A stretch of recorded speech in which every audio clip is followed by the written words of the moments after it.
Kondisionerdə ümumiyyətlə sızıntı səbəbindən hər hansı bir zəhərlənmə ola bilərmi? Çox ucuzlu qaz var. O da gətirir, sonra kompressoru xarab edir, məhv edir. Yəni onlar o qazı nə təvəllülə, yəni bu müşkildə biz onu bilmirik. Biz dəfələrlə müşahidə etmişik ki, müştərinin maşına qaz vurmuşuq, səhəri gəlir ki, misal üçün bu yaxşı soyutmur, küləyi vurmur. O problemlər ən çox qış vaxtı olur. Hal-hazırda avtomobildən freonu çəkəcəyik. Görək sistemdə nə qədər qaz var. Yanacaq sərfiyyatı avtomobilə görə yəni dəyişir. Havalar isindikdə avtomobildə ən çox istifadə olunan sistemlərdən biri də kondisionerlərdir. Lakin bir çox sürücü kondisionerə qulluğu yalnız onda problem yarandıqdan sonra xatırlayır. Bəs görəsən bu sistemin düzgün və səmərəli istifadəsi üçün hansı məqamlara diqqət etmək lazımdır? Bu və ya digər suallara Oxazın Avtosta layihəsi çərçivəsində cavab tapmağa çalışacağıq.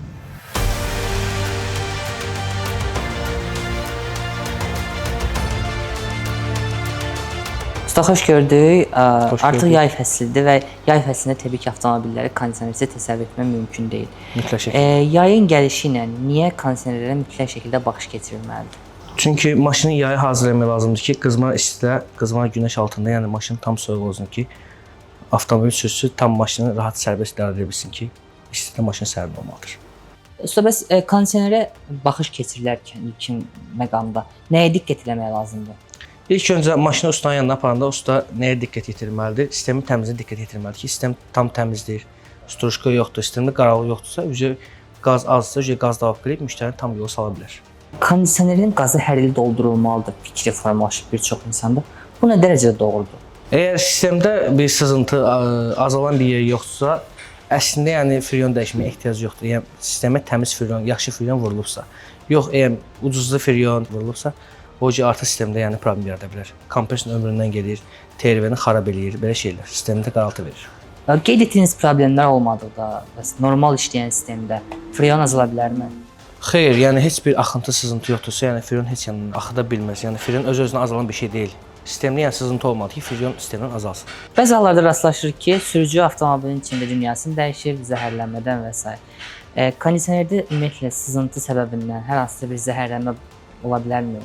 Əslində kondisioner sisteminə görə yəni heç kim dünyasını dəyişmir. O problemlər ən çox qış vaxtı olur ki, yəni maşın sahibləri, maşın salırlar qaracı. Yəni biz ən çox belə eşitmişik.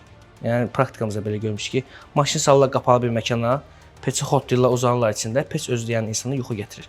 Şüşəyə də bağlıdır, yəni karbon qazı vasitəsilə. Çünki kondisioner filtri, peç filtri salonu içəridə artır deyə. Ona görə insan zəhərlənir ölür. Bəzən də kondisionerə qaz vurulsa da normal soyutmur. Bunun səbəbləri nədir? Daha doğrusu bunun hansı başqa səbəbləri var? Onun səbəbləri bir çox şeydən ola bilər. Kompressorun nasazlığından, yenə deyirəm, sistemdə freon olmamağından, belə şeylərdən yəni əmələ gəlir. Kompressorda xarab eləyən ən çox vaxtı keyfiyyətsiz freon, keyfiyyətsiz yağ vururlar deyə sistemə, ucuzlu qaz. O misal üçün reklam edirlər Priuslara. Polna zapravka 20 manat, 25 manat. Yəni onlar o qazı nə təvəllülə, yəni bu müşkildə biz onu yəni bilmirik. Çox ucuzlu qaz vururlar. O da gətirir, sonra kompressoru xarab edir, məhv edir. Yəni misal üçün o Priuslara yarım kilo 600 qram qaz gedir. TikTokda çox vaxt yəni rastımıza çıxır ki, Priuslara şoka indirim. Polna zapravka yəni 20-25 manat. Yəni o nə qaz vururlar, vallahi onlar özləri də bilmirlər. Yəni ki, hava vururlar. Başqa nə vuracaqlar ki? Usta, yay fəslində də bəzən kondisioneri ilk dəfə qoşanda xoşagəlməz qoxu gəlir. Bunun səbəbi nədir? O ən çox yəni hava kanallarının zizibilindən dolur, toz dolur. Salon filtri vaxtı-vaxtında dəyişilmir. Ən çox o salon filtrindən olur. Biz dəfələrlə müşahidə etmişik ki, müştərinin maşına qaz vurmuşuq. Səhəri gəlir ki, misal üçün bu yaxşı soyutmur, küləyi vurmur. Kondisioner filtrini açıb görmüşük ki, kondisioner filtri yəni həyatda yox kimi bir şeydir.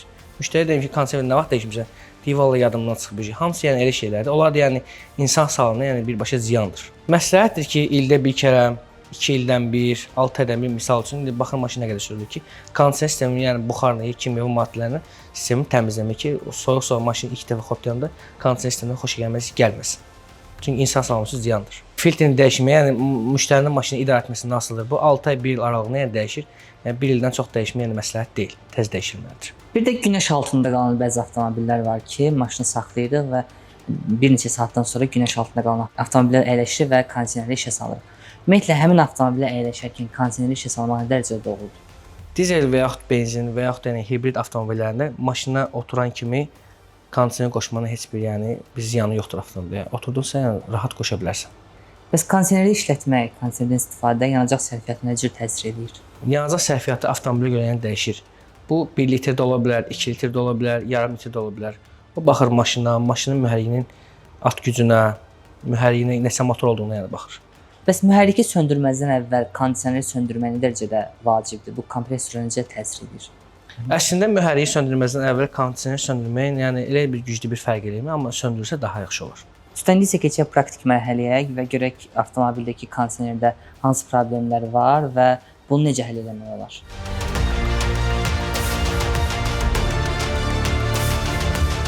Hal-hazırda gördüyünüz avtomobildə kondisioner sisteminin necə işləyib işləmədiyini yoxlayacağıq indi ki, kompresor nə dərəcədə işləyir, sistemdə tutqunluq var yoxsa yoxdur, sistem təmizdir yoxsa çirklidir.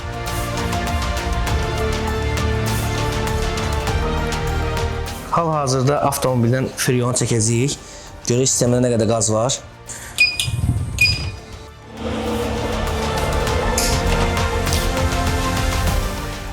Usta, biz artıq praktik mərhələyə başlamışıq.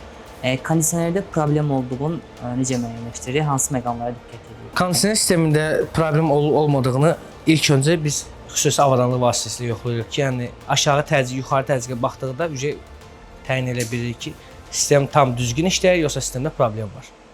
Bu avtomobildə sızıntı var idi, freon sızıntısı var idi. Hər bir ayda qaz yoxa çıxırdı. İndi biz onun qazını çəkəcəyik, sistemi vakuum eləyib, freon xüsusi maddə vuraraq təyin edəcəyik ki, sistemdə hardan sızıntı var, yoxsa yox. Usta, xüsusi maddə vurulduqdan sonra hansı aralıqda problemi təyin etmək mümkündür? Bu problem artıq avtomobildə olan sızıntına asılıdır. Bu problemi tapmaq bir həftədə ola bilər, 10 gün də ola bilər, 15 gün də ola bilər. Biz orada xüsusi maddəni vurduqdan sonra avtomobili geri çağırırıq və xüsusi avadanlıq vasitəsilə biz sızıntı orada axtarıb tapırıq. Hal-hazırda biz avtomobildə freon çəkib qurtardıq, indi isə vakuum prosesi gedir.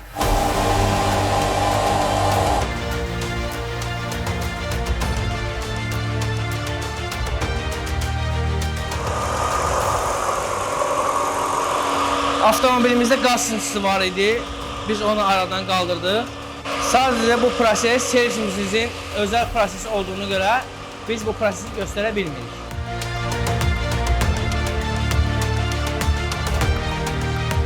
Usta, çox sağ olun, minnətdaram.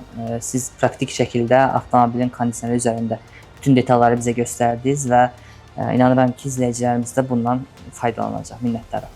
Sağ olun, gəlin görüşlərdik.